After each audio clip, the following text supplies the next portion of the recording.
பண வரவு பொருளாதார பொருளாதார நெருக்கடியிலிருந்து நம்ம வெளியே வர்றது எப்போ?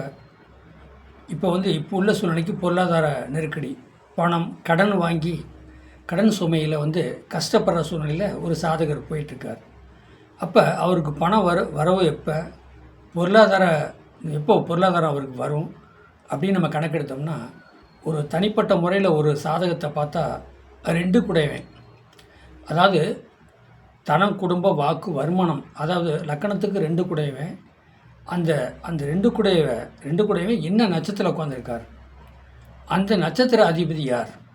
அப்போ 2 கூடையவன் யார், 2 கூடையவன் அந்த எந்த நட்சத்திரம் உட்காந்துருக்காரோ அந்த நட்சத்திர அதிபதி யாரோ அதோடைய தேவதையை வழிபட வச்சா உங்களுக்கு பணம், வருமானம், துட்டு எல்லாமே கிடைக்கும். அதை நீங்கள் மெயினாக புரிஞ்சுக்கணும். அப்போ 11 கூடையின் திசை ஓடினாலும் சரி, 9 கூடையின் திசை ஓடினாலும் சரி, 5 கூடையின் திசை ஓடினாலும் சரி, லக்கணாதிபதி திசை ஓடினாலும் சரி, நீங்கள் ஜாலியாக இருப்பீங்க. 2, 4, 6, 8, 12 அப்படின்னா பணம் வரணும், பணம் வரும், பணம்னு சம்பாரிச்சிட்டே இருப்பீங்க. நீங்கள் சந்தோஷமாக இருக்கணும் அல்லவா, உல்லாச சந்தோஷம். அப்போ 1 கூடையின் திசை, 5 கூடையின் திசை, 11 கூடையின் திசை, 9 கூடையின் திசை ஓடும்போது ஜாலியாக இருப்பீங்க. 9 கூடையின் திசைனா பணம் வரும், நல்லா என்ஜாயாக இருப்பீங்க. அதே 2ஆம் இடம், 4ஆம் இடம், 6, 8, 12 இப்படிங்கிற மாதிரிலாம் பணம் வரவு. அந்த இடத்துல பணம் சேமிச்சுட்டு தான் இருப்பீங்க. உல்லாசம், சந்தோஷம் இருக்க முடியாது. உங்கள் ஃபேமிலி வேணால் சந்தோஷமாக இருப்பாங்க. நீங்கள் பணம் சம்பாரிச்சிங்கன்னா உங்கள் ஃபேமிலி சந்தோஷமாக இருப்பாங்க. ஆனால் நீங்கள் கஷ்டப்பட்டு தான் இருப்பீங்க. ஏப்பா எதை பணம் அலையிறீங்களப்பா, அதான் மெயின். சரி, அந்த 2 கூடவே என்ன நட்சத்திரம் உட்காந்துருக்காரோ அந்த நட்சத்திர அதிபதி யாரோ அந்த அதிதேவதையை நீங்கள் வழிபாடு வைங்க. பணம் வரும், வருமானம் வரும், வாழ்க்கையில் ஜெயிக்கலாம். இப்போ 10 கூடையின் திசை ஓடிட்டு இருக்குது, 5 கூடையவன் லக்கணம் 2 கூடையவன் சொல்லக்கூடாது, 5ஆம் இடத்துல இருக்காருன்னா கண்டிப்பாக பணம் வரும். குரு பார்வை, சுக்கிரனோட பார்வை. பணம் அப்படி சொல்லக்கூடாது பெருங்கொண்ட பணம் அப்படின்னா குரு.